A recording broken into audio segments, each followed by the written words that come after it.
Night has come to the city of New Sarum, and the vampires, who call themselves kindred, rise once more to plague the nights. One evening creature in particular, Jacob Crowley, comes from his slumber less than pleased. He is in no fashion satisfied with the events of recent, and while unaware of other matters that may require his attention, he has his own tasks which he need deal with. First, as the matter of the plague bearer has not yet been fully resolved, he will, as he has been doing of late, take primarily from his own herd that which he needs to sustain himself and the bonds with those he controls.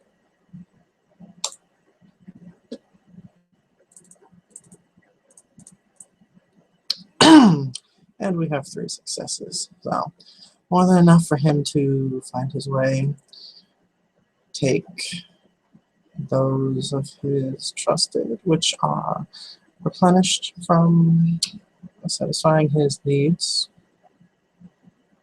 and indulge himself in their VTMYTE. The dirty necessities of beginning the evening taken care of, preparing him for the coming events, Jacob rises and dresses himself as he typically does. Casual denim, still as tailored as ever. Rueful frown at the recollection of his clothing having been destroyed, putting him out well over $1,000.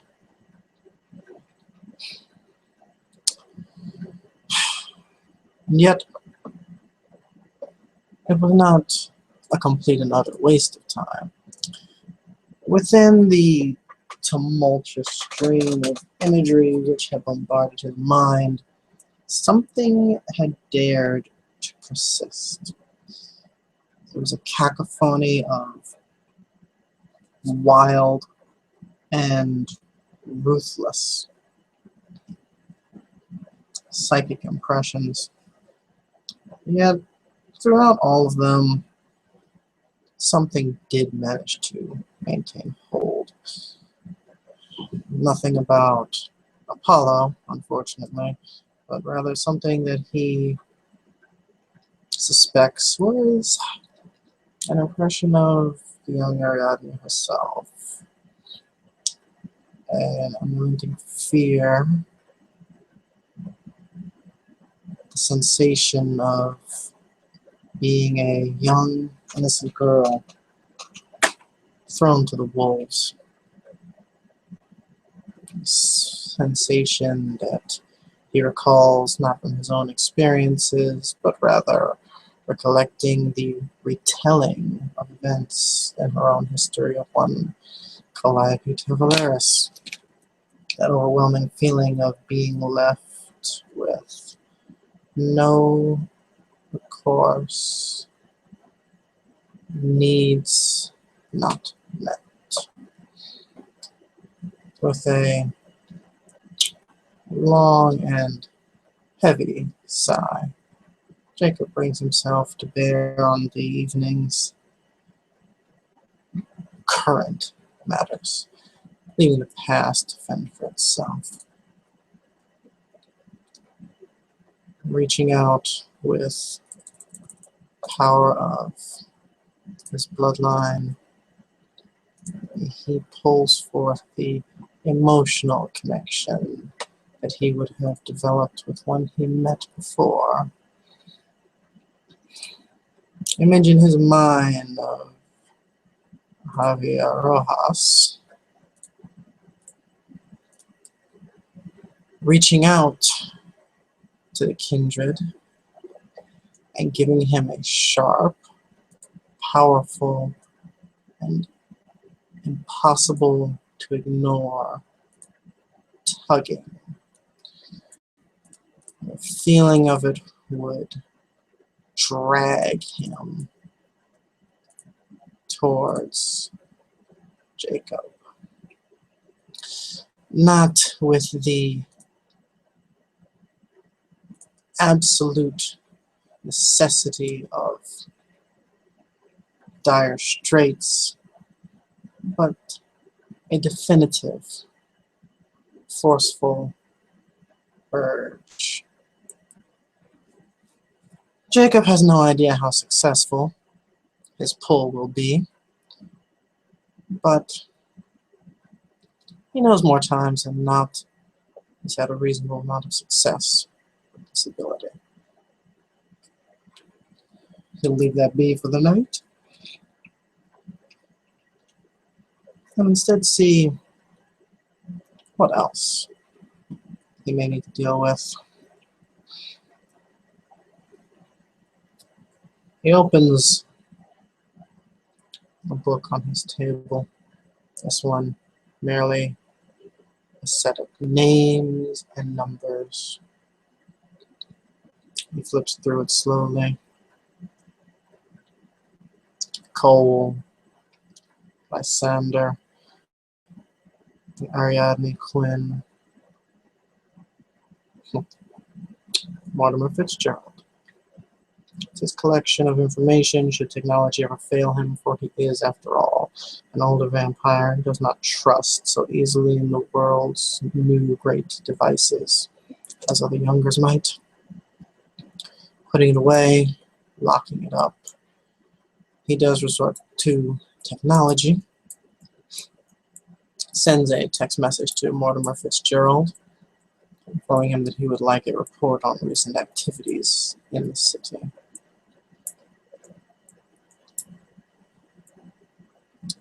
He lets his mind wander again through recent events. A sharp curse leaves his lips as he recalls the Primogen meeting, or so one would call it. In truth, he calls it the most utter ridiculous farce that one may ever have encountered. With that in mind, he sends another phone call to Lysander Eudocia's phone. He's not sure if he'll get an answer. If he knows only the phone number at least has not been removed from service. He says, Lysander, I know you're busy, but if you get this, I have a matter of national security. I could use the advice of an elder of neutral standing on. And he will again hang up, leaving that matter, his schemes, to swirl through the air. He also remembers that there are other matters he must deal with, and so, picking up his phone and dragging out that thick book of ill repute, yes, the yellow pages. Shifting through, he remembers other more human-related matters that he has allowed to lay in limbo while discerning to solve difficulties of the world around him that he's admired within, despite what he considers the incompetence of those above. The world itself continues to turn. He has already taken the money which he would need to purchase his future club, and it was successfully drawn from his funds and set into palpable form some time ago. Now the grounds are his, he must set about work upon them. And so he Contacts, well, he leaves for contact information in the, well, why not? Just to see his success level, intelligence, and yeah, investigation. I think that looks to be the closest.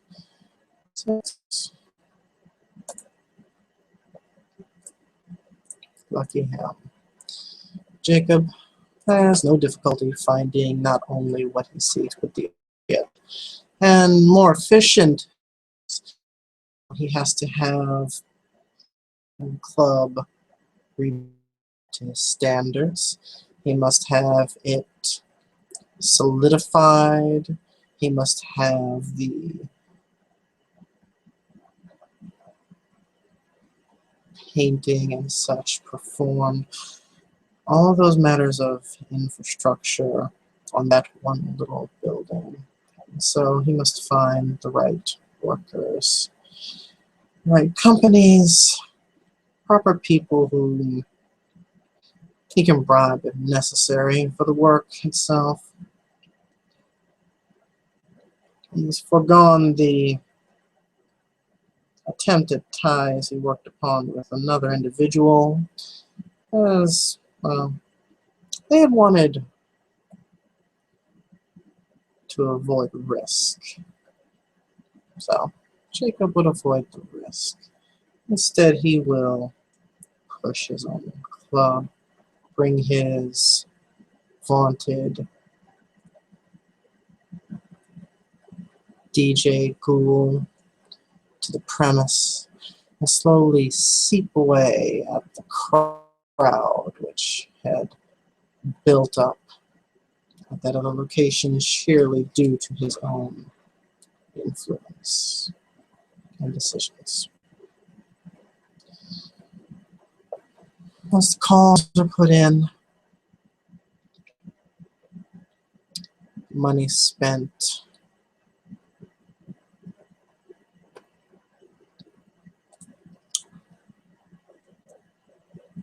Jacob will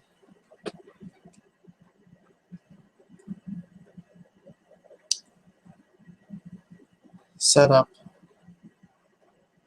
times, dates to meet with those he needs to lay out the specifics of the designs he has in mind.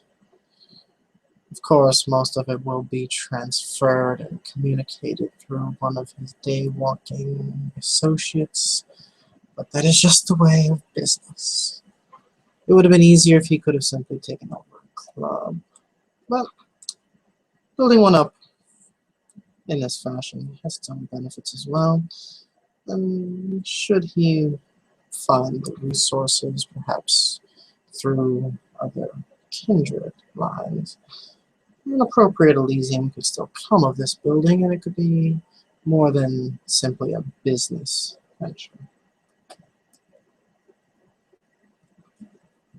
And leaving these thoughts in Jacob's mind, he will send out 2 more messages.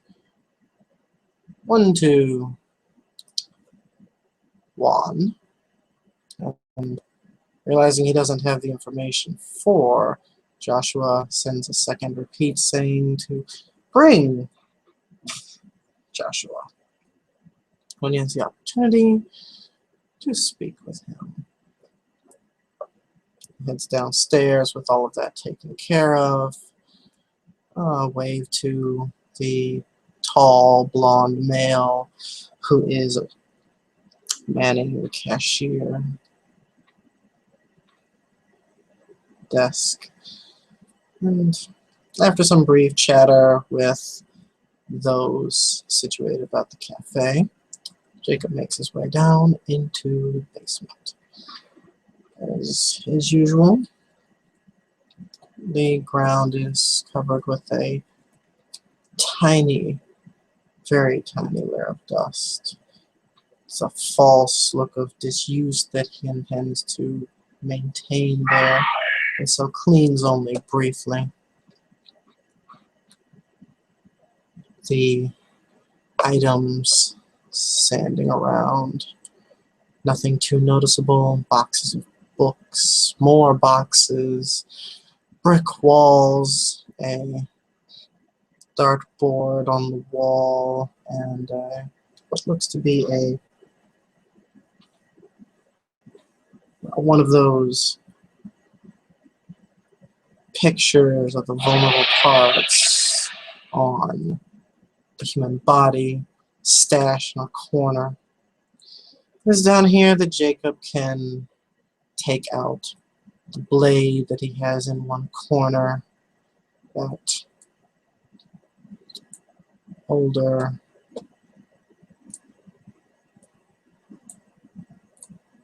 Egyptian-style scimitar,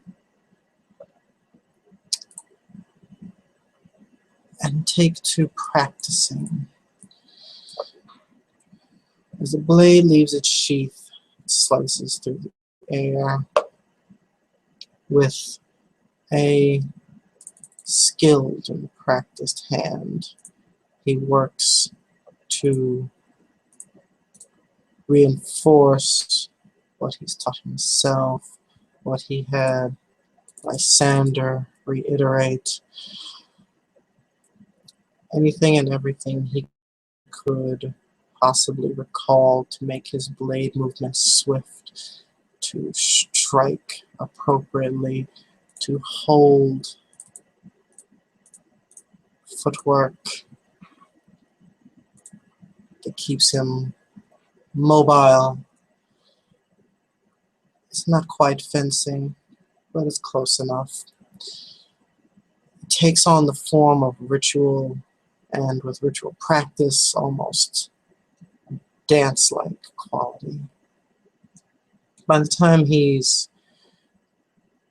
made the rounds of the entire room and slain 5 or so imaginary opponents, blade is swung about, stabbed with perfect aim directly through the center of one of the boxes, and yet it stops, striking through the wood and nothing within.